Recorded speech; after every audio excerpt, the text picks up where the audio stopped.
viene la viola, apronte papelitos, torciendo la historia, haciéndole un taquito.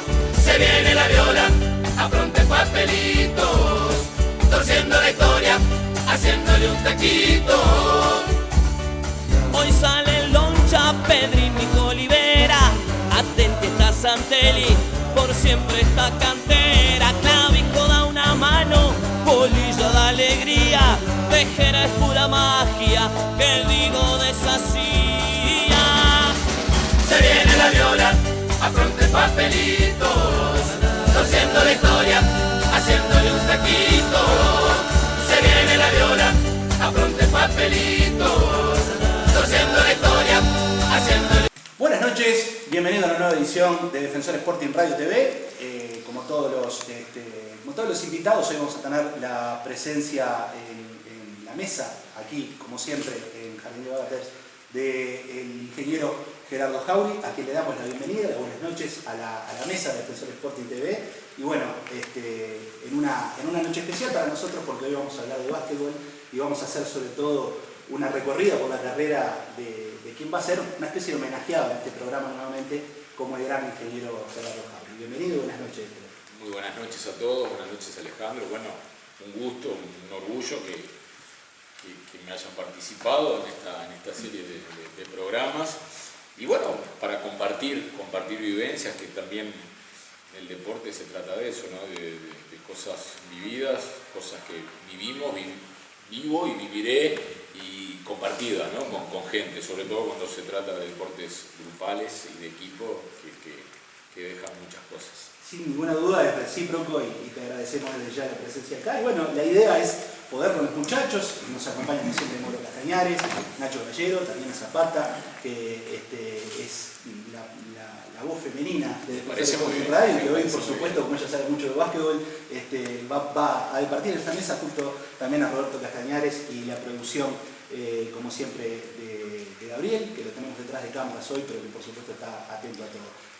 La idea es un poco hacer una retrospectiva y bueno, quien hoy es el técnico en jefe de nuestro equipo en la rama básquetbol, no es ni el primer ni el segundo año que lo hace, sino que como técnico va por la 14ª temporada consecutiva, pero podemos decirlo sin temor a equivocarnos que es una vida dedicada al decano del básquetbol uruguayo, porque vos arrancaste muy jovencito y arrancaste en el club de esos inicios, ¿no? Sí, es así. Yo siempre digo que bueno, a veces los caminos que uno emprende, obviamente uno trata de construirlos, ¿no? Cada uno, a veces se puede hacer lo que uno se quiere o no, pero también a veces están marcados por uno donde nace, como es la familia. Y bueno, en este caso mi padre, oriundo, nacido en Fray Bentos, oriundo del Paysandú, deportista pero remero él, ¿no? En el río Uruguay, se vino a estudiar agrimensura cuando él venían en carreta, y venían a albergues, venían con un hermano, y me acuerdo de que se prestaban los pares de media para ir a las entrevistas por el trabajo. Bueno, otras épocas. Y bueno, se vinculó a Sporting porque en las clásicas domas iba a hacer ejercicio en lo que se eran las clásicas domas, y como era muy petizo, le decían el petizo Javi a mi viejo, bueno, no, el básquetbol no era el fuerte, pero estuvo vinculado y bueno, empezó en la parte directriz, otras épocas, un amateurismo muy profundo.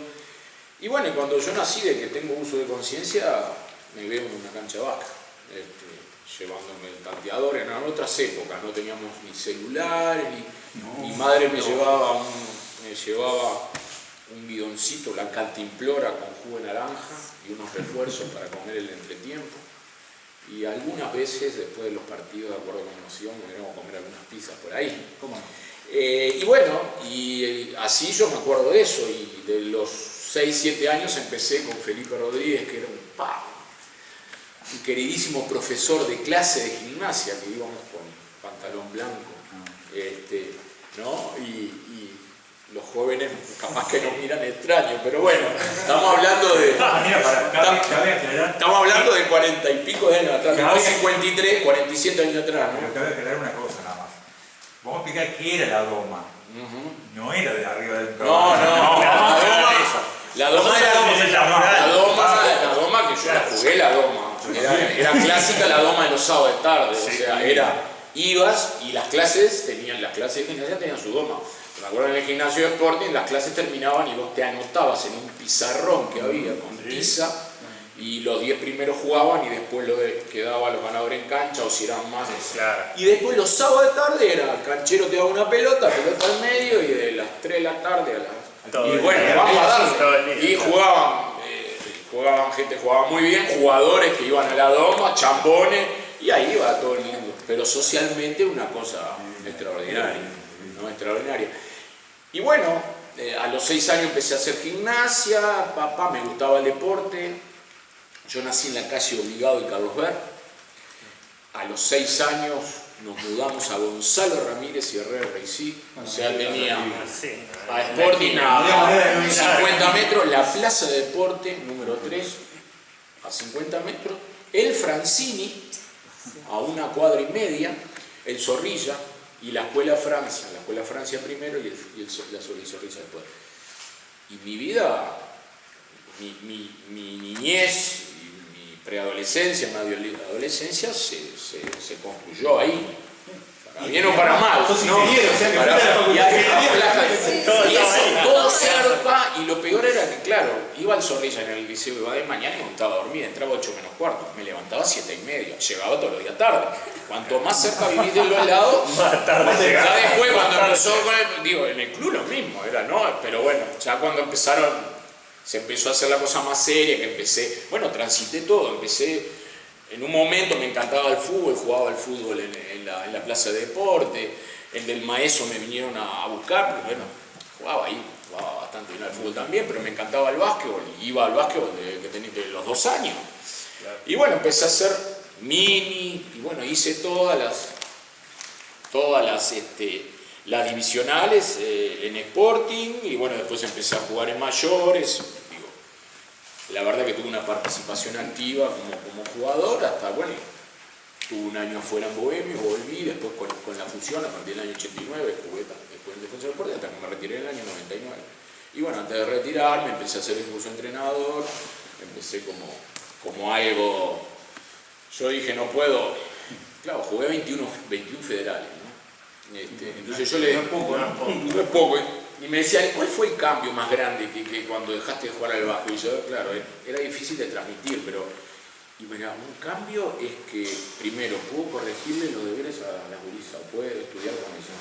Cosa que yo trabajaba, entrenaba, llegaba a las 10 de la noche y era mi señora que estaba... Otra cosa, ver un informativo a las 8 de la noche. Ojo, no me digo, estaba haciendo algo que me encantaba, que era un modo de vida, pero eran cosas que te estructurás de manera que vos tenés las noches ocupadas. En aquella época se entrenaba poco de mañana. Ahora, de hace unos años, ¿no? Es noche, mañana, es video, es otro profesionalismo. Y ahí, muchachos, a grandes rasgos, me fui estudiando en el medio, ingresé a la facultad en el año 81, es una facultad que conlleva mucha perseverancia, ¿no? Y demanda tiempo. No la hice, me llevó mucho más tiempo porque yo estaba jugando y me gustaba el básquetbol. En eso también mis viejos fueron muy abiertos, en el sentido, obviamente, querían que yo tuviera un instrumento pero entendían que el deporte era parte de mi vida también. Entonces, si me llevó una carrera de 6 años que se hace en promedio en 8, 9, yo le hice en 12. En el 93 me recibí y ya del año 89, siendo estudiante, entré en el banco hipotecario. Y ahí fue desarrollándose mi vida primero como estudiante, jugador, y a partir del año, lo que tú decías, el año 2002, cuando yo me recibo en el 2001 de entrenador, que hice 2 años de asistente técnico de Chachacanechi. Dirigí un año juveniles, otro año reserva, en una época reserva, y a su vez, el primer año era solo juvenil, el segundo año dirigí reserva y fui asistente de Daniel, y en el 2002 me ofrecen la dirección técnica. En aquella época me acuerdo que el año anterior Jorge Buturo, el padre, que bueno, en aquel momento también estaba en la comisión de básquetbol, y bueno, me ofreció y conversamos de la idea, y bueno, de todos los directivos de ese momento, bueno, entendieron que yo podía ser una buena opción para el club. Yo recién ahí empezaba, pero bueno, ya me había picado el bichito. Empecé con algo, el cuento decía, yo no me veo saliendo del básquetbol y yéndome a mi casa y no haciendo nada. Eso lo pensé cuando ya uno ya estaba de suplente, jugaba 15, 20 minutos, aportaba, pero bueno, llegó un momento que dije, el año que me retiro, digo, porque hasta acá llegué, ahí, si bien yo ya estaba, no tenía un rol preponderante, sí seguía aportando cosas desde el banco, y bueno, ahí me dije, voy a hacer el curso de entrenador, a ver, pero sí, viste que hay gente que la tiene clara y dice, voy a hacer esto, pues voy a hacer esto, y ¡pumba! Y yo dije, voy a ver. Después que voy a ver, hace 14 años que estoy casi nada, y estoy por ver, digo, bueno, no me arrepiento ni nada, y al revés, soy muy feliz de hacer esto, que bueno, que lo hago con mucha pasión, lo trato de hacer con la máxima responsabilidad, y bueno, y en un ambiente que me gusta, que es parte por todo lo que les dije, también es como una devolución a nivel profesional. A veces se habla de que uno devuelve a la universidad lo que la universidad le dio en determinadas cosas, con determinados actos. Bueno, yo también, más allá de lo profesional que hoy es el básquetbol, nadie no lo vamos a negar ni lo vamos a eludir, pero bueno, de alguna manera yo también, cierto que tratando de hacerlo mejor, de llevando el equipo a hacer cosas buenas, a estar en las peleas y eso, bueno, también me siento como que estoy devolviendo en algo a gente y a institución que me brindaron muchas cosas y que me han posibilitado crecer con los aciertos y los errores que todos tenemos, crecer como ser humano. Y bueno, no es poca cosa, no es poca cosa el que uno se sienta apoyado. Ahora, ¿no? ¿a vos te gustaba, vivías cerca de la cancha de Sporting, vivías cerca de la cancha de Defensor, de chico te gustaba el fútbol, obvio, ¿y por qué arrancaste para el básquetbol? Bueno, porque, ¿qué pasa? Tenía mucha vinculación con Sporting. Entonces Sporting era básquetbol. Y yo veía básquetbol de los 3 años. Claro. Me quedan cosas, muy grabadas. O sea, me acuerdo de ir al Cilindro en el Mundial de 66, que me llevaba mi viejo y al loco Piñeirúa, le decían loco, el abuelo del Piñi y el padre del profe de Ricardo, que él hacía la mesa en ese entonces. Me acuerdo de ir en un Ford de los negros al Cilindro y yo quedarme a ver los partidos en el Cilindro y me acuerdo de jugadores, Poliboda, el Yugoslavo, Mosquito Brasil, bueno, cosas que yo hablaba de las malas memorias, pero esas cosas me las acuerdo, increíble, otras cosas que... Y bueno, yo vivía los vestuarios con 6, 7 años, me acuerdo cuando Sporting desciende por primera vez en aquella época había segunda A y segunda B, estuvo por bajar a segunda B, o sea, tengo esas cosas que a uno lo marcan, y bueno, y me gustaban las dos cosas y yo no podía hacer las cosas, y optaste por el básquetbol. Y opté por el básquetbol, si optaba por el fútbol capaz que... sí, capaz que... Los convidaba a ir a... Voy a ser maestro Tavares actualmente. Pero no reniego de haber elegido el básquetbol y bueno... Realmente te dio satisfacción. No, ni que hablar. ¿Te acordás de cuando debutaste como jugador en Sporting en primera división? Sí, yo digo, a ver, claramente era una época en el año 78, yo teniendo 16, 17 años, ya nosotros, a un grupo de juveniles que en el año 79 salimos campeones, dirigido por Ramiro de León, un grupo que yo de ahí mamé muchas cosas, un grupo muy sin grandes figuras, si bien estaba Marcelo Peinado, estaba yo, que éramos los que habíamos hecho selecciones. Claro, en mayores, pero había un núcleo de juveniles que abastecíamos el primero, que ya desde los 16, 17 años. Y bueno, y me acuerdo de por ejemplo, un debut creo que era una liguilla, jugamos contra Hebraica, el Hebraica que tenía Borrón y Arrestria, bueno, Y fue uno de los partidos que yo me acuerdo que me destaqué y me acuerdo que en ese entonces me agarró Borroni, que era como, yo qué sé, ahora te agarre, digo, no, o en su momento el Aldo López, ahora te agarra una máxima figura, un Botija, 16 años, y me dijo, vos, Botija, te felicito, vos hiciste un partido, y para mí era 16 años, digo, pa. Bueno, mi vieja ahí era la que recortaba y armaban cuadernos, ¿no? Mirá lo que es la cosa, en lugar de guardar fotos de Facebook y cosas, se hacían cuadernos y se pegaban los recortes del Diario de la Noche, que tenía mucho deporte el Diario de la Noche, y se armaban los cuadernos ¿Vos debutaste en una liguilla entonces? Bueno, no, en esa estaba en el plantel. Yo estaba en el plantel. Esa que tenía tres panameños, eran Malcolm, Medrick y Butler. El Pancho Irrazábal, Núñez. Y yo venía con muy buena actuación en todas las inferiores, había hecho. Yo jugué el primer mundial juvenil que se jugó en Brasil de básquetbol, el primer mundial juvenil de básquetbol. En el año 79 yo lo fui a jugar. Habían entre otros, estaba Marcelo Peinado, estaba Horacio Perdomo, estaba el Tato López, estaba Pierri, estaba Tito. La Rosa. La Rosa Mayor. La Rosa Mayor.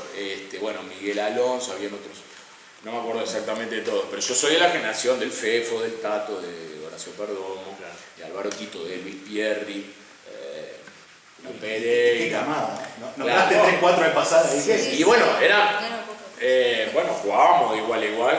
Yugoslavia 10 puntos arriba, nos ganaron por 8. Salimos, me acuerdo que no clasificamos porque, no sé, por un punto perdimos con Italia y fuimos a una ronda consuelo que le llamamos y salimos vicecampeones porque perdimos con Canadá. Obviamente nuestro rebotero era Quique Peirán, un santeño que jugó en Trudín, Luis Pierri, Miguel Alonso, estamos hablando de jugadores de 1.96. Bueno, me acuerdo. Ya en esa época los canadienses eran 2.8, 2.10. Bueno, y digo, las mismas cosas o más pasaban hace 30 años, o no, más, 35 años. Y bueno, jugué ese campeonato mundial, entonces yo venía, digo, ya con...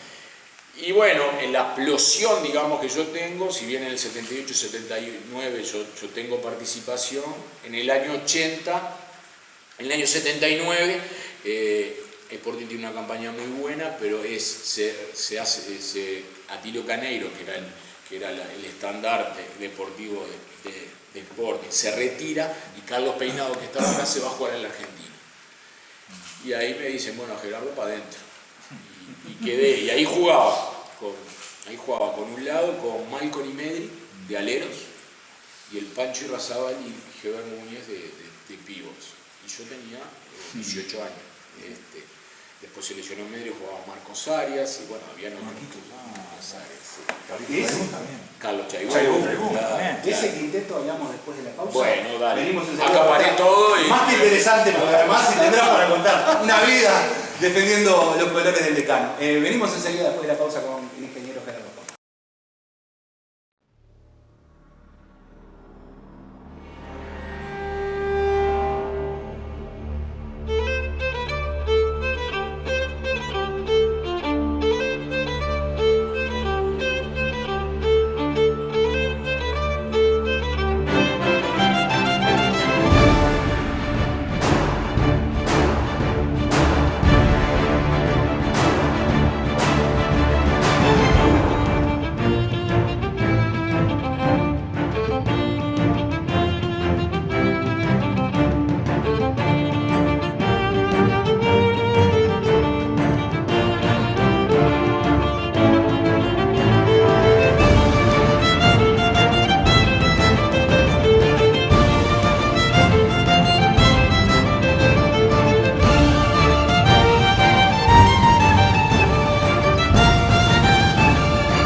continúa esta noche informal, ¿verdad? Con el ingeniero Gerardo Jauri, que además nos estaba contando anécdotas muy jugosas, ¿no?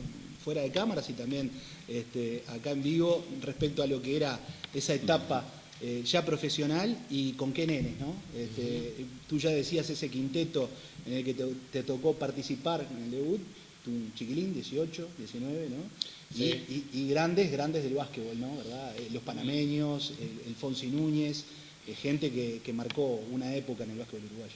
Sí, uno a veces, siempre insiste ahora, con los dirigidos, decir, bueno, trata de ser exigente y tratar de sacar lo mejor de cada uno. Intenta de que en la vida lo que uno hace, la actividad que sea, tratar de hacerla con respeto, con cariño y tratar de hacerlo mejor, no por vanidad, sino tratando de aprovechar las cosas, los tiempos y tratar de hacer las cosas mejor. Pero también hay que reconocer que en mi caso, en ese caso yo tuve de alguna manera, tendría mis valores obviamente, porque si no, no me hubieran puesto ahí, pero bueno, siempre soy un agradecido en el sentido que estuve en un momento en esa situación y eso me permitió a mí desarrollarme. Y bueno, para mí fue inolvidable porque tenía, y ahí además me exigió enseguida, más allá de lo que yo venía, que tenía una experiencia internacional, pero con 18 y 19 años se jugaba a 3 ruedas, eran 12 equipos, 33 partidos, y me acuerdo nosotros salimos campeones en la cancha de Sporting, en la cancha abierta contra Colón, faltando 3 fechas. Salimos campeones. Y bueno, para mí fue un espaldarazo de tener a esa calidad de jugadores y además en la función de base, de alguna manera me acuerdo que era un poco la función era decir, dosificar, estaban 2 para allá y Malcolm las necesitaba, pero Medrick me miraba medio raro, entonces uno para allá. Había que administrar todo. Y Núñez para allá, claro. El único que era mi compinche y le arrasaba, el que era el peón, digamos, ¿no? El del cuadro que no necesitaba tener la pelota. Claro. Y bueno, después entró Marcos porque se lesionó Fito Medrick, y también Marcos era también un jugador que más era un atleta y un jugador de básquetbol, y bueno, él también me alivianaba las cosas, pero bueno, para mí eso fue un arranque y salimos campeones de entrada. Sporting en el 80 salió campeón después de 25 años, entonces bueno, fue todo redondo. Y largar una carrera así, claro. Eso me permitió, bueno, después seguir desarrollando, tuve selecciones nacionales, participé también en un mundial en el año 82 en Colombia, en Cali, un mundial de mayores, participé en sudamericanos, con Sporting empezamos a participar en sudamericanos de clubes y sudamericanos de selecciones, y bueno, en el 84 por la rotación lógica no fui a Los Ángeles, no participé, que fue esas cosas cuando me dicen que te hubiera gustado entrar en un estadio olímpico y escuchar, bueno, entré en un mundial. Un sexto puesto en un juego olímpico. Y bueno, me hubiera estado, pero no, en ese año no me eligieron. En el 85 después de eso sí fui a un sudamericano, hice una gira por Taiwán, o sea que me brindó muchas cosas el deporte en esa etapa, y la verdad que son recuerdos muy lindos. Estar en un mundial es impresionante. De básquet. Sí. Ya te digo, fueron esas dos en el año 79 con los juveniles, que además era como que una salida que vos veías cosas que, si bien nosotros teníamos competencia constante con Brasil, claro. Eran los torneos Meira y Rosselló que se llevaban a cabo en aquella época. Les aclaro, yo cuando jugaba en lo que ahora es mini, no había, los mini no competían, los gurises en los años 69, 70, 71, 72, no había competencia organizada de esa edad.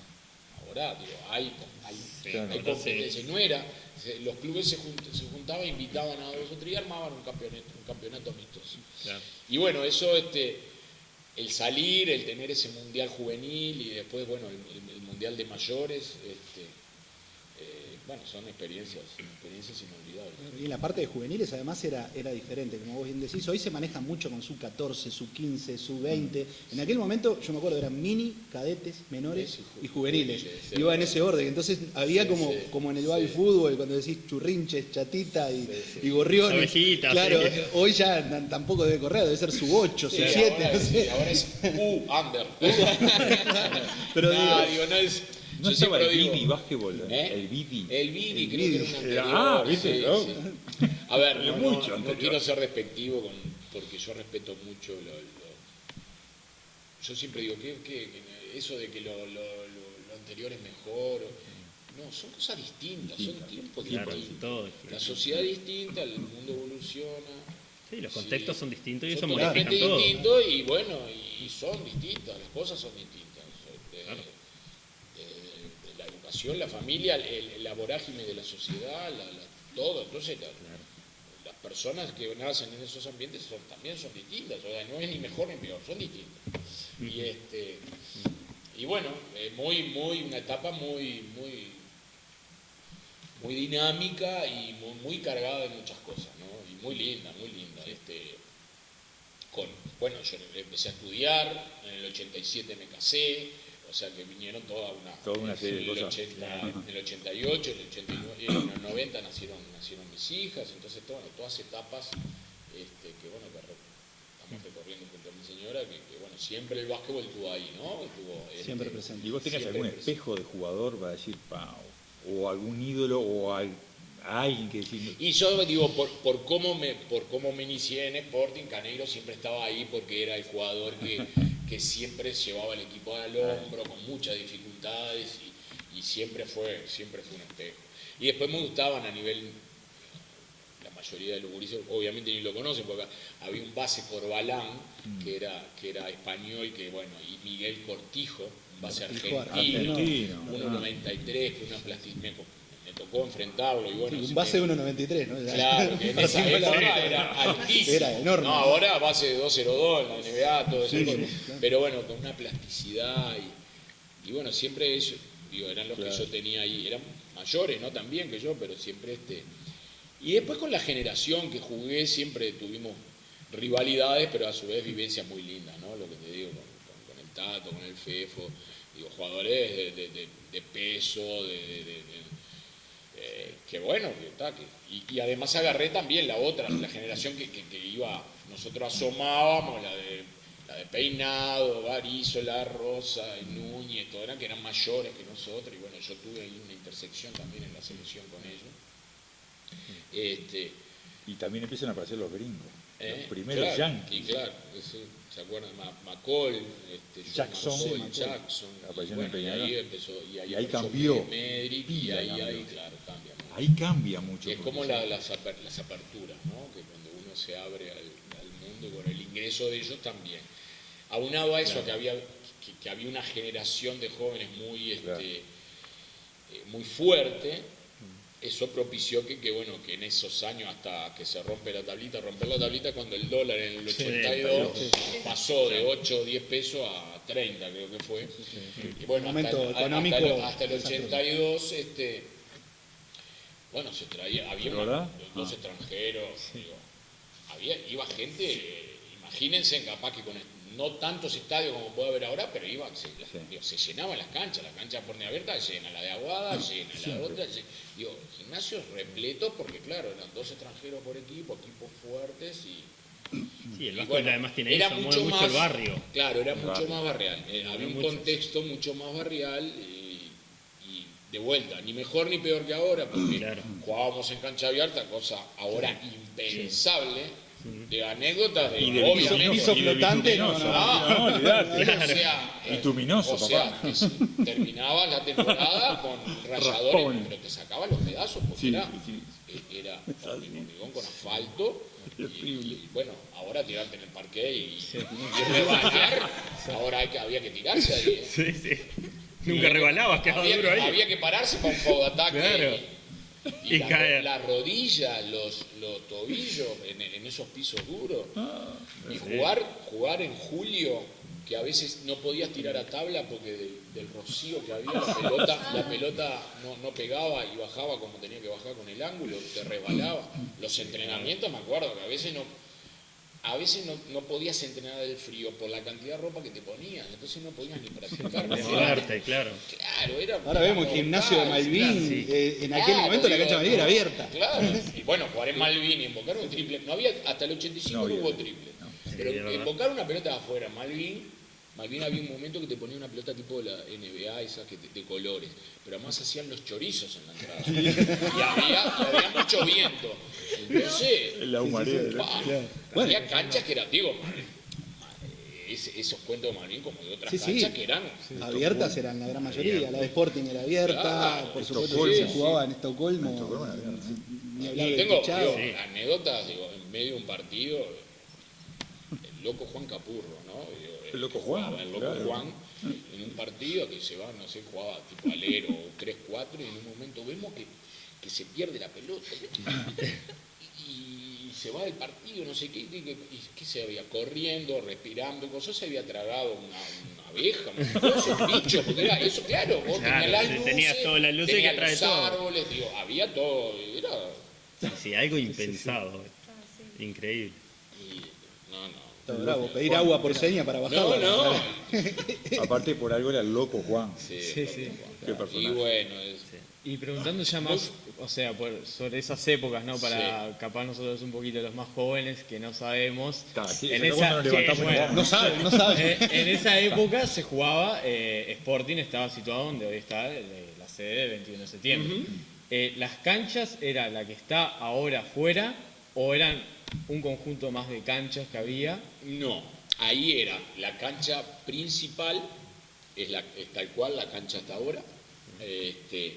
Ahí se jugaba los partidos de primera, pero donde está ahora la piscina, había con la misma cúpula, el mismo techo, lo que había era un gimnasio.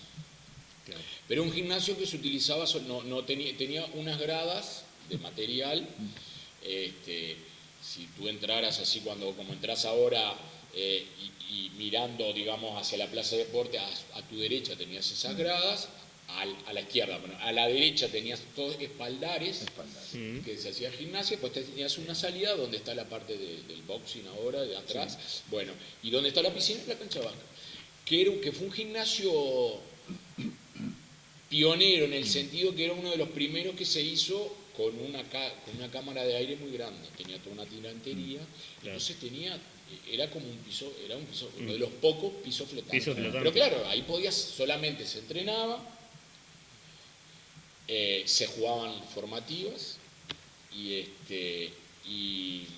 bueno, se hacía gimnasia, atletismo, entrenaba ahí, fútbol, se jugaba fútbol salón, se jugaba formativa de básquetbol, pero el primero de básquetbol a veces se entrenaba ahí cuando estaba muy frío, pero jugaba en la cancha abierta. En la abierta de 21. Bueno, a partir de la fusión hubo un año que se siguió jugando en 21, pero ya después, yo no me acuerdo exactamente en qué año, empezó a hacer la obligatoriedad de jugar en canchas cerradas. Y ahí se empezó a jugar en Sudáñez. Y ahí por muchos años, fuimos locatarios en Sudáñez. Y ya desde esa época la cancha abierta, digamos, no dejó de ser el lugar, digamos, principal. Pasó a ser Sudáñez. Claro. Y llegado un momento por las dimensiones de Sudáñez, que hay que tener las canchas de básquetbol, ya se exigió dimensiones mínimas, ¿no? Tanto de ancho como de largo, no las cumplía, entonces no pudimos seguir jugando ahí. Y bueno, de ahí a que hace unos años no tenemos, que es un tema Es un tema a resolver, ¿no? Estamos en la localidad acá cerquita, ¿no? A pocos metros.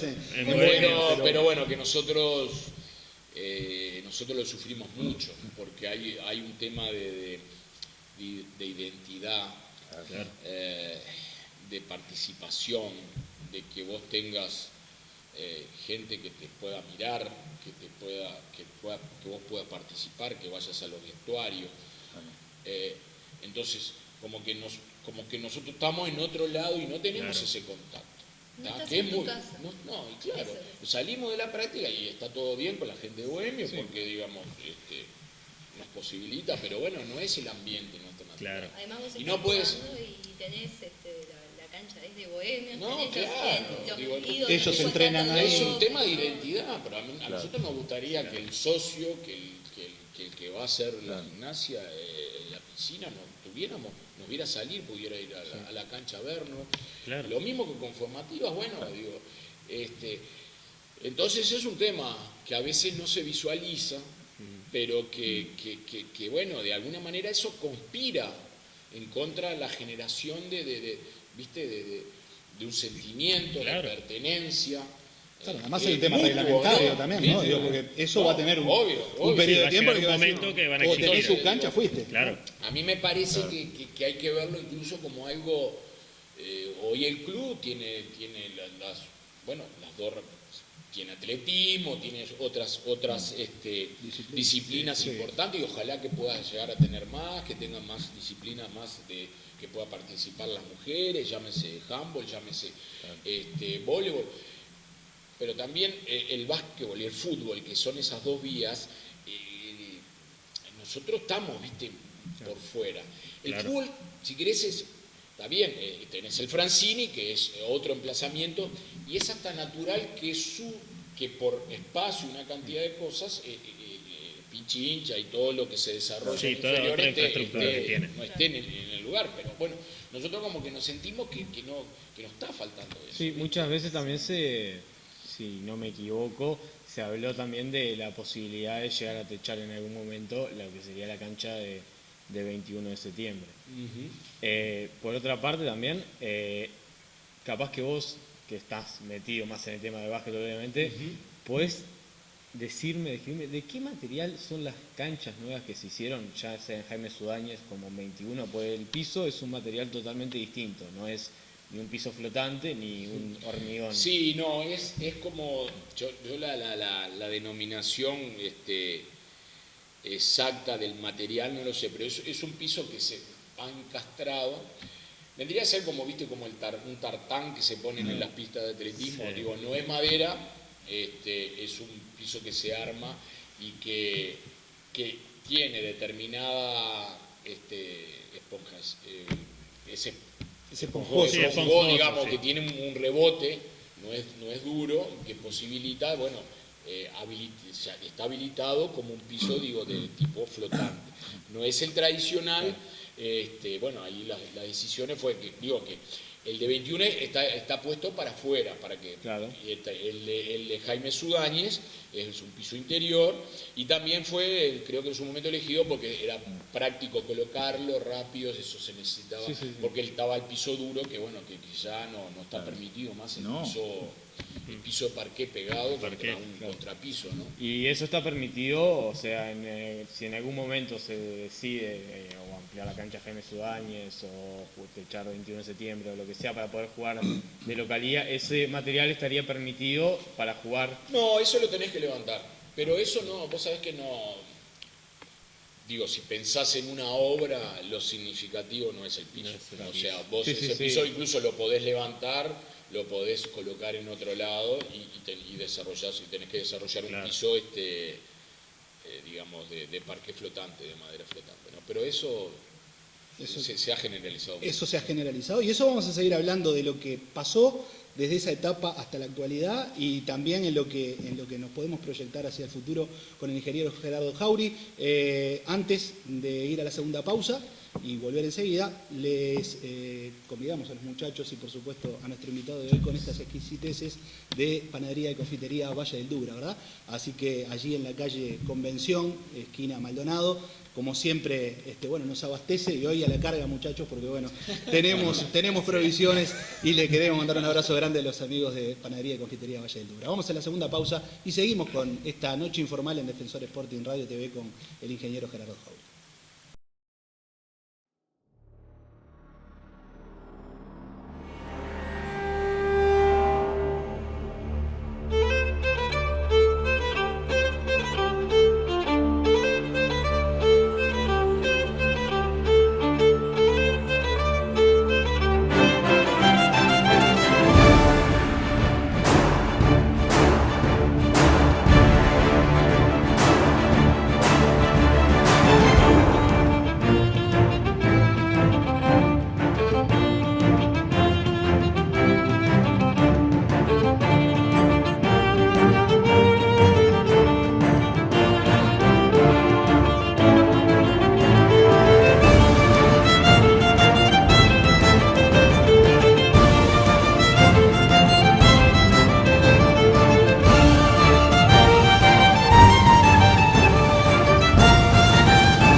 Lo viví, la verdad que muy natural. Sé que digo que no para todas las personas no fue así, porque era lógico.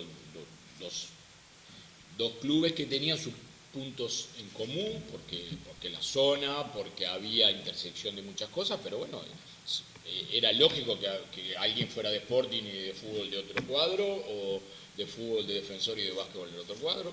Fue lógico.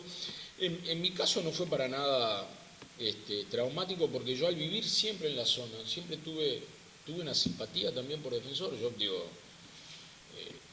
siempre digo, no solo iba a ver Defensor, me acuerdo de la época de ir a ver la extra en los sábados de tarde, Boston River, Uruguay Montevideo, me sentaba en la tribuna, entraba por Herrera Recife, yo vivía a 100 metros. Sí, a nada. No sé si ubican Gonzalo Ramírez y Herrera Recife, frente a las lanchitas. Claro. Ahora no hay más lanchitas ahí, pero antes las lanchitas estaba en donde está el David es en el castillo del parque.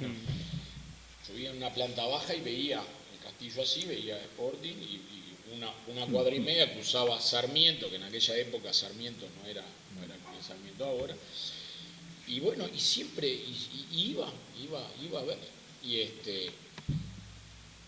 yo me acuerdo yo no soy bueno, pero uno de los primeros que me acuerdo, más allá, o corríjanme ustedes que pueden tener más memoria, más allá del cuadro del 76, que me acuerdo bastante, si mal no recuerdo, fue contra Rentista o Huracán Buceo. Rentista 2-1. 2-1. Gol de Cubilla, Sí. el segundo. Sí. Y el pelado Santelli. Y Santelli primero. Bueno, me acuerdo de uno de los primeros que a mí me encantaba como jugaba, era Bartolota. Bartolota, Daniel Bartolota. Que era un zurdo que lo hacía así. Bueno, le digo, me acuerdo de eso. Y bueno, me acuerdo, a ver, Freddy Calavijo, Salomón, Jauregui, Beethoven Javier, Pedrín Graspiña, que después seguía más en medio, jugaba José Luis Gómez, que era el bajito. José Gervasio. Bueno, los Rodríguez, Pichu y Rudy, el Pi, digo. Y bueno, yo vivía ahí. Vivía ahí.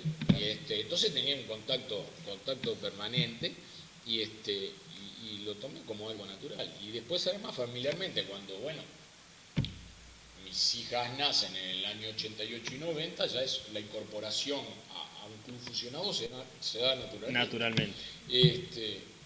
Así que digo, más allá que yo soy muy respetuoso de las posiciones y además creo que la gente no hay por qué temer a decir a los cambios, ¿no? Que uno podría tener otras simpatías y pueden ir cambiando o adecuándose, como tantas cosas cambiamos en la vida. Claro. Bueno, en mi caso fue algo muy, muy natural y bueno, transcurrió normalmente y naturalmente.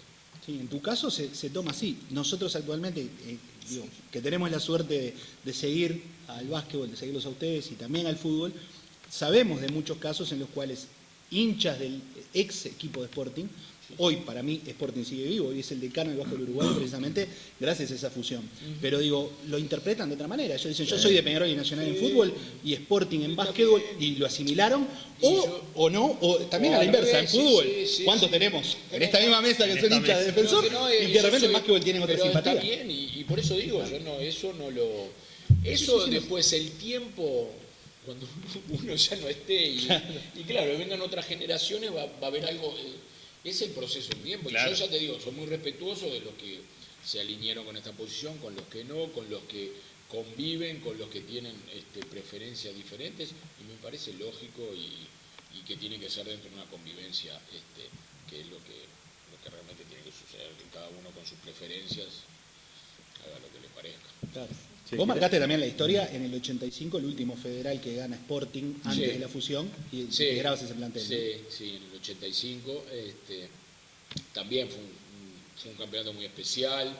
Me acuerdo que salimos campeón en la cancha de Cordón, ahí se jugaba la final mejor de 3. Ya iba por televisión, ya iba, esa la vi en la tele. Sí. Fue el primer año que habían triples. Sí. Sí, tengo recuerdos imborrables. El primer partido lo ganamos doble en la cancha abierta de Sporting. En esa época en Cordón jugaba Uy Viola, Moglia, Trindade, Lincoln Pérez, y nuestro quinteto inicial era, bueno, jugaba yo de base, Carlitos Peinado jugaba de 2, Marcelo Peinado jugaba de 3, Ramiro Cortés y Fito Medri. Qué personaje Fito Medri. Sí, y bueno, ahí éramos dirigidos, en el 80 fuimos dirigidos por Atilio Caneiro, en el 85 por Ramiro de León. Y Ramiro era un técnico que, bueno, que también tenía la virtud de armar equipos muy compactos, muy sólidos. Y bueno, fue un equipo, la verdad, fue muy lindo, más, digo, salir campeón de visitante, una cancha de cordón toda adversa. Difícil. Sí, difícil, siempre fue la cancha de cordón.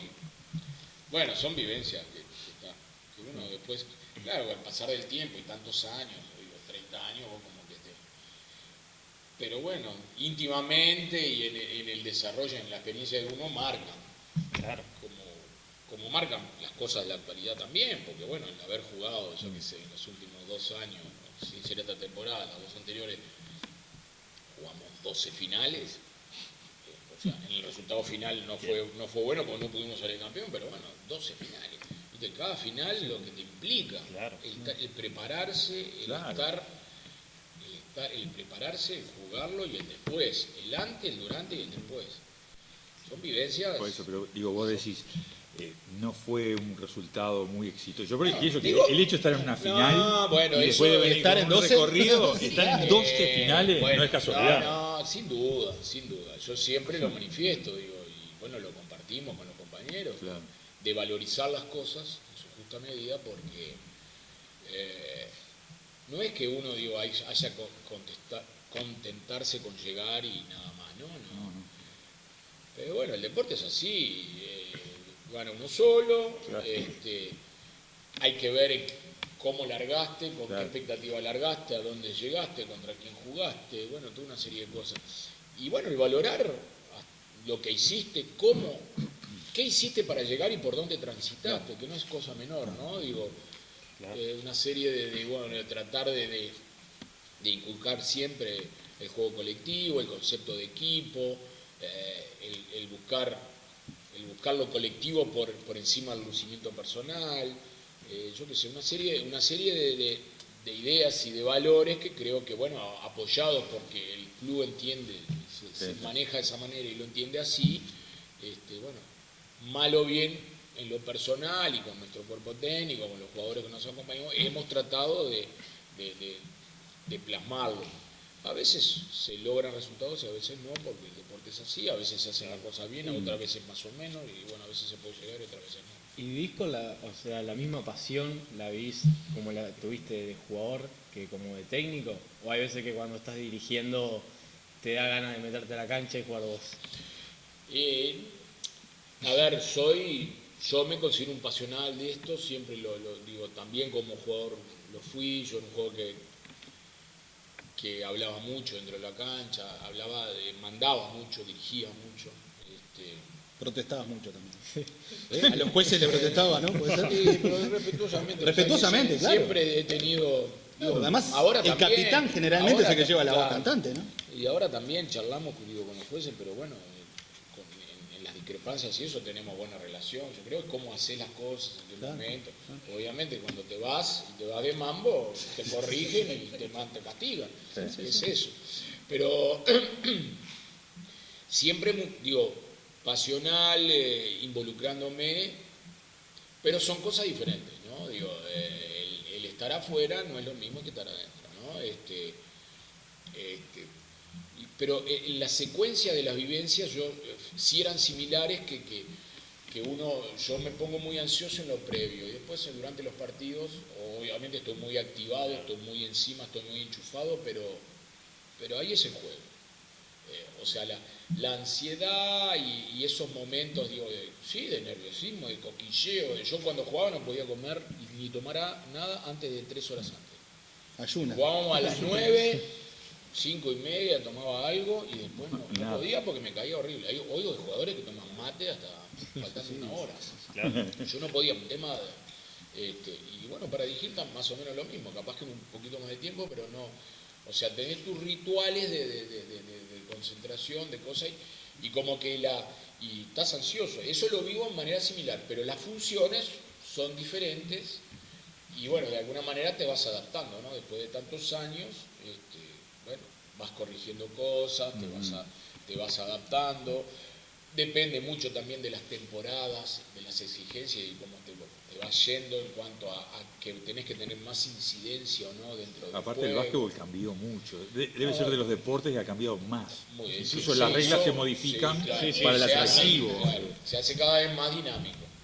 Pero es así. Y yo he oído, bueno, y en la época de jugadores también hemos tenido intercambios con técnicos de fútbol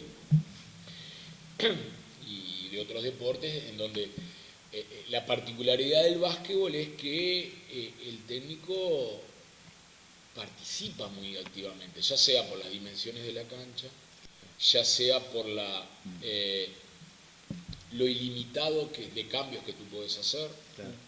Pedís tiempo. Ya sea que los tiempos están limitados, pero tenés instancias comunes, podés dar órdenes, dar indicaciones constantemente. Es En el interactivo. fútbol se da también, Es pero no es lo mismo interactivo, hablar 15 con el minutos en marcador un de vestuario. punta que está en el otro lado, Lo grito. o 15 minutos. Obvio, son dinámicas distintas, pero el entrenador de básquetbol tiene la posibilidad de estar viviendo e incidir más directamente. Me imagino que en el fútbol deben de haber también de las herramientas para poder cambiar cosas. Ahora, cuando a vos te dirigía Ramiro, cuando los directores técnicos que vos tuviste, y ahora que vos sos director técnico, ¿antes existían la gran cantidad de jugadas en un partido? ¿O eso fue a posteriori? Porque ahora yo veo, y los admiro a ustedes porque no entiendo nada, cuando agarran el pizarroncito... Nosotros a veces tampoco. pero digo... Iban a rayar para acá y para allá. Hacemos un pick and roll. Sí, Antes eso no estaba. Y bueno, no, siempre hubo estrategia, siempre hubo cierta estructura. Claro. Precisamente habían ya en aquella vez habían como dos filosofías de técnico que le gustaba jugar más armado y otros más Dos corrientes, dos digamos. corrientes, Ahí había va. muy respetable todas ellas, pero obviamente con la evolución, o sea, cada vez más las diferencias entre equipos, jugadores, empiezan a estar más en los detalles. Claro. Cuando se profesionalizan las cosas, empiezan a estar más en los detalles. Entonces vos tenés que trabajar más sobre este aspecto de la cortina, sobre este aspecto del pick and roll, sobre este aspecto del otro, sobre este aspecto del tiro. Se estudian los rivales, se filman, se pasan, se analizan la jugada. Entonces eso implica que el básquetbol además es el deporte de acción y reacción constante. Vos el jugador tiene que tomar decisiones. Es muy Tiro, estratégico. es estratégico, pero tenés que tomar decisiones constantemente. Y decisiones que dependen de ti, no solo, dependen del compañero y dependen del que te defiende. Y que te entiendan la jugada. Y que entonces, todo un tema. yo qué sé, yo estoy muy contaminado, ¿no? Pero yo digo que el básquetbol, viste, el jugador tiene que tomar constantemente, además Sí, son determinaciones 5 que están en constantes cancha, son. no es, a ver, Claro. yo me gusta comparar con el fútbol, pero de atrevido, Bueno, pero ¿no? está bien Pero también, de atrevido. ¿no? Siempre- Es como siempre cuando estuvo íbamos bueno. a jugar, yo qué sé, ¿viste? A veces aquel que está Bueno, muy pero perdido, si no lo atacan mucho y bueno, o lo cubrís, pero en 5, si uno se pierde y está, No hay y está da una mal, mano de lateral. claro, no es andar y defender la punta y patear Quédate de lateral un rato. Por favor, No, que, además, que no me malinterpreten No, pero eso los entendible. futbolistas- los laterales, porque además se habrá No, cambiado el pero- fútbol también, ¿no? Que Claro, pero- los laterales de antes no tienen nada que ver. No, con- El de básquetbol ahora. como deporte tiene la ventaja que hay un ganador, ¿no? En el fútbol puede haber un empate, puede haber un 0-0 rabioso, eso que nadie los quiere ver, pero en el básquetbol, por más malo que sea el partido, siempre vas a tener una pizca de emoción o de algo que se dio vuelta cuando nadie lo esperaba. Y vaya si nosotros tenemos ejemplos de Existe eso. ese triple en la hora, en el último segundo. Sí, que te vale Bueno, una ese, liga uruguaya, claro. por ejemplo. A ver, claro. Sí, sí, Bueno, Y el último federal. sí, sí. y el último federal Sí, también, también. ya ganado con más holgura, pero digamos, la primera liga que se gana. El último Tenemos esa... es medio vanidoso decirlo ahora, pero... No, pero está Tenemos bien. eso de que No hay- no va a haber otro que tenga el último federal y la Y la primera No, primera. claro, no, por supuesto. No, con mucho respeto hacia los demás, pero bueno, yo creo que a veces las casualidades, hay alguien las determina y bueno, creo que cayó en buenas manos que el club tenga el último federal y la primera liga. Sin duda, pero además eso, Gerardo, perdona que te corte, pero viene a lo largo de, ¿cuánto llevamos de fusión? 26 años de fusión, ¿no? Desde el año 89. ¿Sabés cuántos técnicos, contándote a ti, ni que hablar, ¿no?, ha tenido desde que se fusionó Defensor Sporting hasta hoy? 4.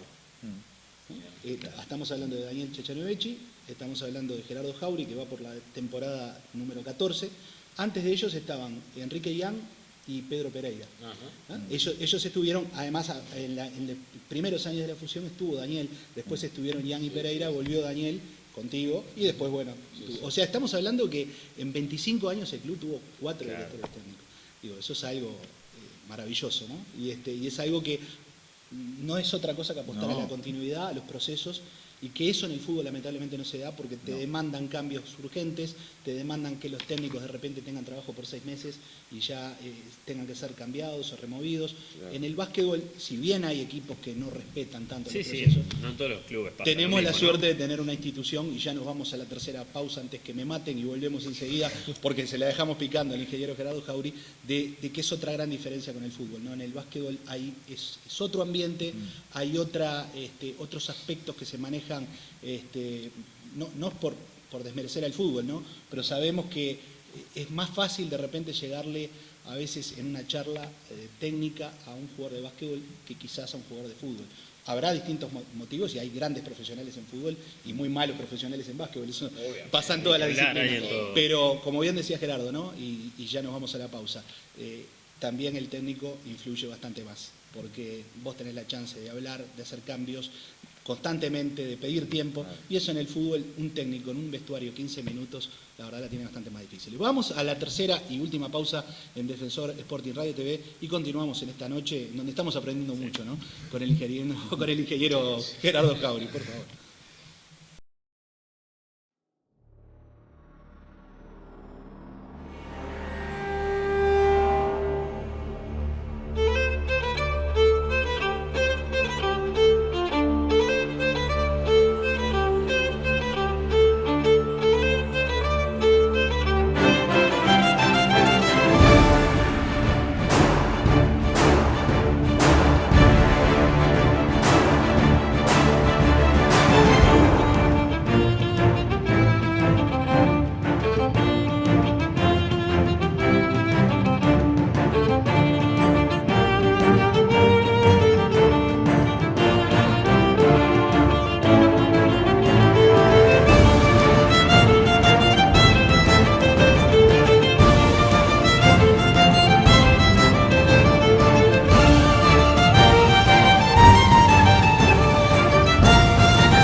Bueno, y volviendo y ya ingresando en el último tramo de este programa de esta noche informal, como bien lo dijera Alejandro, con la presencia grata del ingeniero Gerardo Jauri, una pregunta que a mí me gusta la estrategia, me gusta la táctica. ¿Y cuántas jugadas tiene preparada el señor ingeniero Gerardo Jauri?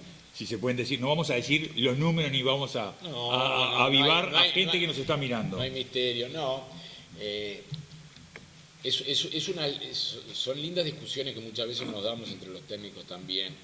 Pues yo creo que acá lo que se trata es de brindar herramientas al equipo para que el equipo se pueda desarrollar y pueda generar su mejor performance. Y obviamente También hay filosofías, hay técnicos que piensan que esta es mi filosofía y yo la implanto a rajatabla y no importa quién tengo adelante. Otros que a lo mejor pensamos que no, yo tengo estos jugadores, este equipo, y bueno, que para este equipo yo pienso que lo mejor van a ser estas herramientas. Dentro de las herramientas están las jugadas.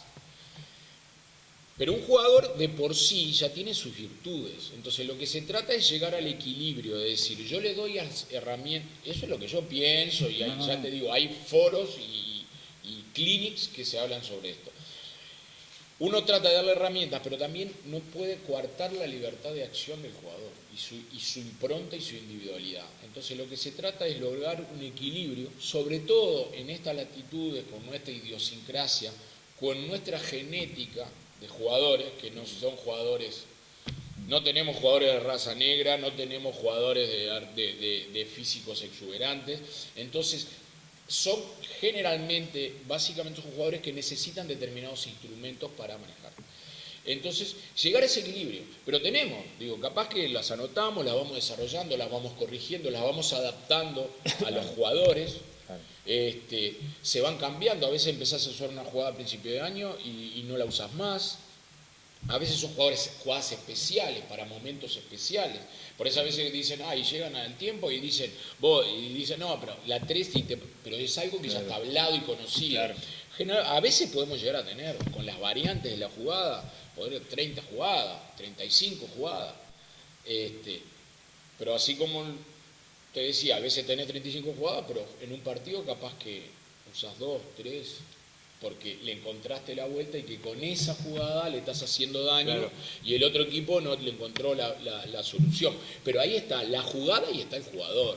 Claro. O sea, la jugada de por sí tiene que ser aplicada y el jugador la entenderla y usarla como herramienta y no estar atada. Ese es mi pensamiento. Decime una cosa, comparándolo ahora con otro deporte, el ajedrez. Por ejemplo, el ajedrez, el que juega al ajedrez sabe que determinada jugada la hizo Karpov o la hizo Fischer en determinado momento, en tal, ¿se acuerdan de eso? El técnico de básquetbol también tiene ese tipo de jugadas que ya están hechas, o hay jugadas nuevas. No, y hay de todo, digo. Básicamente uno cuando empieza ve, mira y ve. Hay jugadas de por sí que ya son un prototipo. Hay jugadas o hay planteamientos de jugadas que se basan en determinadas reglas, claro, y que no son cerradas. Entonces muchas veces tú tomás una jugada que la ves un partido y la ves. Y la ves a la jugada. Y a veces no hay ningún empacho de decir yo esta, no la inventé. Claro. Hay otras que la vi y yo dije, bueno, pero si la hacemos de esta manera porque mi jugador, entonces, ahí se van construyendo, no hay misterio. Pero además todas están basadas en determinados movimientos que le llamamos, que son jugadas cortinas a la pelota, cortinas sin pelota, bueno, cortes, el equilibrio del juego interior y el juego exterior. O sea, como ven, están siempre presentes los jugadores. O sea, que no hay que olvidarse que, digamos, el jugador es el que toma la decisión y el que toma una decisión buena o mala. Entonces, digo, no es la jugada siempre nosotros le decimos, no es hacer una jugada por hacerla. Claro. Si la jugada a nosotros nos ayuda a conseguir una canasta, a hacer una ventaja y que un compañero tire solo, bienvenida. Si la hacemos por hacer y terminamos y la hacemos y no hicimos nada, claro, porque no logramos algo, no está cumpliendo la función que queremos. Un partido difícil que te haya tocado como jugador y como técnico, vos decís, esto no tiene vuelta, no tiene salida. Y bueno, muchos. Hablábamos fuera de cámara que bueno, la quinta final en el Palacio contra Paysandú. Que fue épico, y eso fue increíble, porque bueno, cómo se dio toda la serie, con las cosas que vivimos en Paysandú, la baja que teníamos en ese momento, bueno, y llegar a un quinto partido y en el primer tiempo ir perdiendo por 22, en cierto momento, después terminás el primer tiempo por 18, y bueno, eso. Yo ya ni me acuerdo lo que fue ese entretiempo, pero debe haber sido. Tu grito debe haber sido duro. Pero lo más importante que fue que uno fue duro en su momento, pero hubo receptividad, porque tampoco acá se trata hubo llegada, claro. que soy duro y claro, que acá no. si ganamos, ganamos todo. Si no, nos hundimos todo, ¿no? Porque uno por ser duro no es que se vaya a salvar. Ese fue un partido. Después yo tengo, bueno, finales de juveniles, por ejemplo, contra Peñarol, que recuerdo que éramos puntos y bueno, y ganamos y yo qué sé, mismo esa final en cordón del año 85, que eran partidos, sobre todo por ambientes adversos, ¿no? Claro. Digo que era... pero bueno, de afuera, todas, de afuera del perímetro, ¿no? Sí, Bueno, y sí. también estuvo la final con Malvin, si bien ya íbamos ganando la serie 2-0. Sí, pero esa final fue gloriosa también. No, eso fue Segundos. increíble. Eso Segundos. fue increíble porque, bueno, fue una secuencia de hechos que se dieron. No sé si ustedes se acuerdan que Malvin pasa por un doble. Sí, Sí. y saca... Y saca Castrillón de abajo del para aro Federico para Álvarez. Federico Álvarez. O sea, se dio que Castrillón agarró el rebote, embocó el jugador, no corría el reloj, Álvarez corrió, 2,9 milésimas. le pone la pelota, hace la bandeja y vamos a la larga. Y le hacen foul, que Y no le se hacen cobra. foul, Y le hacen foul que no se cobra. Exacto. Pita, pero pasó. El amigo Héctor Ulegui, Ulegui, lo ¿cómo no? digo en buena manera. Claro, claro. Y bueno, después vamos a la largue y con el triple de Diego, que quedaban después unos segundos, bueno, pudimos conseguir ese triunfo. Digo, obviamente esas son vivencias que son, Sí, Claro. también... son imborrables, ¿no? en- Y obviamente vivencias que bueno, que son, yo qué sé, cómo nos pegó la final esa que llegamos con Aguada en el 2012, que bueno, que la peleamos, que la tuvimos ahí, que bueno, que Con 7 teníamos juegos, todas las esperanzas de poder llegar y bueno, obviamente son si querés frustraciones de que porque estabas ahí que no pudiste llegar, pero bueno, también son, como decíamos hoy, hay otras valoraciones que después se hacen también, ¿no? Que uno no es que le trate de ver la parte siempre positiva de la cosa, sino que existen, en todas las cosas existen balances que hay que hacerlos objetivamente. Más allá también de lo estratégico que es el básquetbol y bueno, todo este dinamismo que tiene, no sé si será por el formato de los campeonatos, pero se puede aseverar que también es un deporte que a la larga es lógico, ¿no? Y Quizás tiende a por un ser, tema sí, de sí. quizás por un tema Y por- de formato de campeonato y por que no lo tiene el formato de fútbol. campeonato Si y fueran por 5 la finales. estructura o sea, al ser tan Pueden haber dinámico, sorpresas, obviamente, claro, pero sí, eso también está estudiado Claro. por cómo es cómo es lo dinámico del básquetbol, que constantemente estás haciendo goles y tenés para corregir y eso. A la larga, si vos sos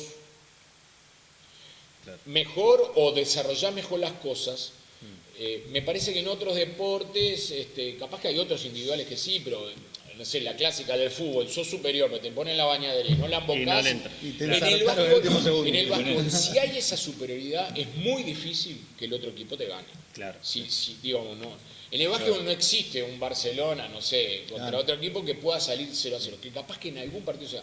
No existe, porque en 40 minutos, con todas las situaciones que se dan, eso proyectado a lo largo del campeonato, a una No, y sobre todo a playoff a Al 7. final es eso mismo, los playoffs, Y bueno, un partido podés tiende- ganar, quizás tiende pelear a- otro, pero 5 tiende a- partidos o Tiende a 7. ser bastante lógico, tiende a ser que... Y bueno, creo que de alguna manera fue lo que nos sucedió en el 2003 en la final con Malvin, que fuimos superados y lo que pasó ahora a Malvin Cubil, digo que creo que bueno, en ambas oportunidades, Claro. lamentablemente para nosotros en el 2013, que bueno, que es un debe, porque no pudimos levantar nuestro nivel para pelear con mayores posibilidades a Malvin. Gerardo, te propongo un juego, a ver qué te parece. Hacemos Vamos arriba. de tu época de basquetbolista o como técnico. Dale. Si yo te digo, vamos a hacer una doma, pero mirá qué doma. Tenés que elegir a 4 compañeros de todos los tiempos, de tu época de jugador, tu época como técnico, que vos halles más completo cada uno en su posición. Vos sos el base, precisás 4 más. Qué bueno, Precisás 4 más. O si no, si querés verlo como técnico, ¿qué 5 jugadores, excluyéndote a vos, te gustaría? Está brava esa. Mirá que doma, mirá que doma. ¿Puede entrar extranjeros? O... Claro, yo iba a Lo que preguntar eso, quiera. nacionales o Soy extranjeros. soy tan sensible que digo, hasta los extranjeros. Me la pues. tiró sin anestesia. Y no es para quedar bien con yo- nadie. no es para quedar bien. Yo lo que pasa que una cosa sería hacer Claro. un equipo de amigos, Claro. y otra cosa es ser un equipo, yo qué sé. Bueno, hacemos Yo el de en mi amigo y época, hacemos el de En crack. mi época, por ejemplo, De un Fito jugador. Medri, que yo lo tendría en mi cuadro. Siempre. Está siempre. Porque era un jugador que la quería, que era... más actuales, digo, un Castrillón era un jugador que vos te sentías respaldado como técnico, que es un tipo inteligente. Pero también tengo mis amigos que eran más chambones, Claro. Roberto, que era más chambón, que era suplente mío, que yo a veces le hacía FAU para que él entrara, porque si no entraba. Si no, Siempre lo dice. Era el macanudo porque él hacía FAU, entonces yo me cargaba con 4 FAU en juvenil. Y Bravo. Con Marcelo Peinado tuvimos, en ese cuadro juvenil, Marcelo Peinado, Rubén Boto, Peter Cuates, el papá de Cuates, el jugador. de Cuates, Pablo Lara, Corrente, Pablo Lara. Roberto Bontempi, Enrique Tomé, Daniel Hackenbruch, bueno, los nombres, a ver quién me queda, creo que nadie, Javier Leza, éramos, hasta ahora, bueno, colgamos fotos en el Facebook y cosas, esas añoranzas, porque éramos un grupo fuerte, Y en esa el época, ¿quién Tato, era el Tato rival? López, Ah. sí, digo, era un jugador que, por favor, digo, De lo que yo vi, ahora, Era ahora nivel Clase NBA. A. Sí. obvio, lo que pasa es que cuando el Tato en la década del 80 la NBA estaba cerrada, no se abrió al mundo, no, Claro. pero jugaba de taquito en la NBA, de taquito, jugaba en la NBA. Un jugador que jugaba de base, jugaba de 2, jugaba de 3, jugaba de 4, jugaba de 5. Después estaban los gatillos, ¿no? Como el Fefo Ruiz. El que Fefo también Ruiz. jugaba. Insoportable. Era insoportable todo lo que tiraba. Sí, le metía. claro. Mira, llegó a hacer 70 puntos sin triple, ¿no? Sí, impresionante. Sí, una bestia. Es una cosa que... Después, el sí. otro tipo de básquetbol, yo soy hincha de Trujillo, pero me acuerdo no solo de la época de la famosa De la calecita, calecita. sino de la época de Mahoma, que Mahoma era lento para Mahamense. jugar, pero seguro era Mahoma. Y los ¿no? ganchos, se tiraba cada unos ganchos a veces. Sí, sí, era impresionante. Sí, no, pero bueno, ya te digo, tenés así jugadores que te mencioné por rasgos, ¿no? Digo, ya sea que los haya dirigido, y bueno, o compañeros, digo que. Pero a ver, con Carlito Peinado yo jugué en el año 85, era base, pero como estábamos los dos, jugó de 2, y Marcelo de 3 y Ramiro Cortés, y era un lujo jugar el de 2, porque digo, la verdad era era un placer, y bueno, de esas muchísimas. Y también, bueno, dirigiendo en todas esas instancias, tanto el 2003 y en el 2009, bueno, todos los compañeros que participaron en esas instancias, tengo muy bello recuerdo, porque a veces, yo siempre también lo digo, a veces no, para ser el mejor equipo a veces no necesariamente tienen que estar los mejores jugadores. Los mejores jugadores. Bueno, esos son a veces los grandes desafíos que tenemos los técnicos de hacer con compañeros que nos tocan actuar juntos el mejor equipo. Y capaz que yo individualmente no soy el mejor técnico, capaz que el compañero que está acá no es el mejor, pero capaz que todos juntos, El equipo. teniendo las cosas claras, y que él me ayuda a ser mejor técnico y yo lo ayudo a ser mejor jugador, y bueno, a veces se le da pelea. Eso, resumiendo, es lo que de alguna manera intentamos estos años. Claro. Y bueno. ¿Cómo se Sí. procura la ficha de un extranjero? En base a conocimientos, en base a... Y bueno, se viene una serie de extranjeros que no están para jugar en otros mercados, en otros campeonatos. sí, hay ¿Cómo muchas viene? variables. Hay variables, muchas ¿no? variables. Obviamente está desde lo presupuestal Claro. que tú dispones, desde el conocimiento que obviamente, bueno, los contratistas te brindan, pero además, digo, hoy por hoy, a través de la informática y Se sabe todo. podés bajar Sí. videos de YouTube, tenés las estadísticas de todas las ligas del mundo, podés hablar con entrenadores que los han tenido para... Es un mundo Y lo globalizado. más difícil es, bueno, llegarle, que a nosotros nos interesa, muchas veces tenemos la posibilidad de hablar con ellos antes de que vengan por teléfono, pero bueno, lo más difícil es interiorizarse en la parte de relacionamiento, en la parte Claro. humana, que bueno, que eso también, las personas somos todos diferentes, a veces vienen de otros países con costumbres distintas o con conceptos diferentes. No todos, ligas distintas, no todos pensamos el deporte de la misma manera. No todos. Y bueno, eso es válido, yo qué sé. Hay gente que prioriza lo individual sobre lo colectivo, y bueno, está bien, yo qué sé. Y bueno, por eso todas esas cosas, uno trata de manejar las necesidades del equipo. Pero bueno, a veces uno acierta en la elección, otras veces nos equivocamos, otras veces el equipo lo puede ir encauzando a ese jugador. Yo siempre digo que el extranjero es un elemento muy importante porque pasan a ser 2 en 5, o bueno, 2 en 10 o 12, pero también son parte del equipo. Tienen que ser parte del equipo. Son parte del equipo y obviamente son jugadores muy importantes que nos dan un plus, pero también tienen que estar insertos dentro de la manera como el equipo entiende el básquetbol. Y bueno, y la adaptación de ellos aparte no es de un día para otro. No, bueno, ahí también las diferencias. Las costumbres, a veces se busca que hayan tenido Claro. participación en la liga o en liga parecida. La última de mi parte, Gerardo, y esto formó parte de tu carrera, es muy importante también, la selección uruguaya. Estuviste, corregime, 4 o 5 temporadas. Tuve 2004, ¿no? Sí.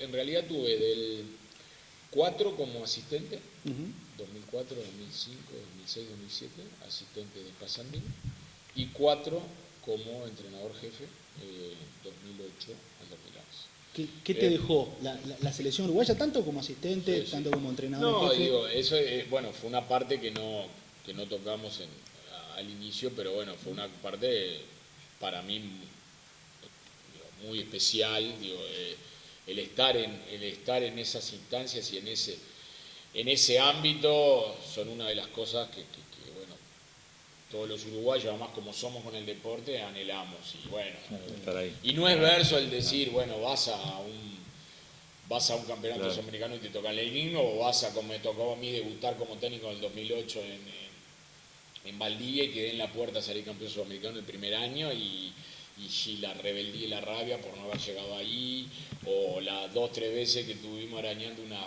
clasificación a un mundial, a un preolímpico, que para nosotros era como salir campeón del mundo. Y bueno, fueron alegrías y tristezas y frustraciones y también a veces cosas que bueno, que nos hubiera gustado que salieran de otra manera, pero bueno, también un agradecido que en mi caminar por esta profesión de entrenador, bueno, haya podido desarrollar humildemente en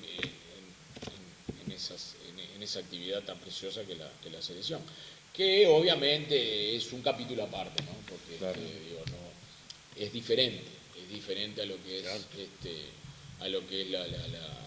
club, lo que es la competencia interna y Sí, bueno, te encontrás hay, con dificultades. no, que y no hay tenés otras en un cosas que dan para varios programas. equipo. Ni que hablar. Ni que hablar.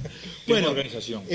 Bueno, sí, esa la dejamos picando, La dejamos vamos a hacer picando. un segundo programa. Bueno, de parte de todo el equipo de Defensores Sporting Radio y TV, nos queda solamente agradecerte por haber compartido esta charla tan amena. Sinceramente es un gusto poder haberte tenido acá, aprender, porque sabemos que de un tipo como vos se puede aprender mucho, no solo del deporte, sino también de ciertas cosas, como decían Roberto, Mauro y los chiquilines, de la propia vida, ¿no?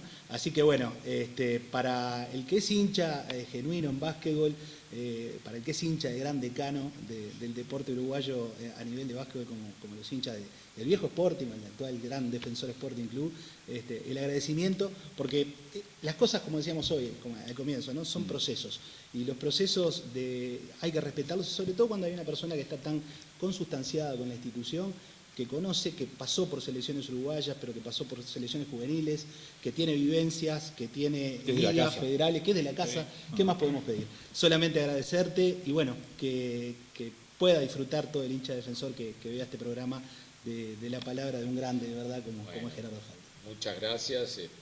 Hay algunas palabras de más grandes, ¿no? 1.75.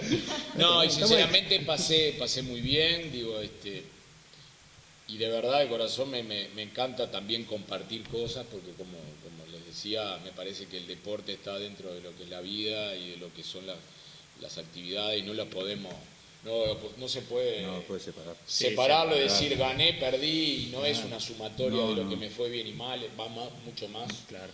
Y bueno, yo me siento muy bien cuando me dan esta oportunidad, preciosa oportunidad, de compartirlo. Digo, lo que yo he vivido, como otros tantos, tendrán muchísimas cosas en sus diferentes profesiones, así que el agradecido yo, y espero que bueno, que les guste lo que hemos hablado. Sin ninguna duda. Bueno, nosotros nos estamos reencontrando en una semana a través de esta misma pantalla, y sin duda con otra charla, ojalá que sea igual que interesante que la de esta noche. Así que nos encontramos en 7 días.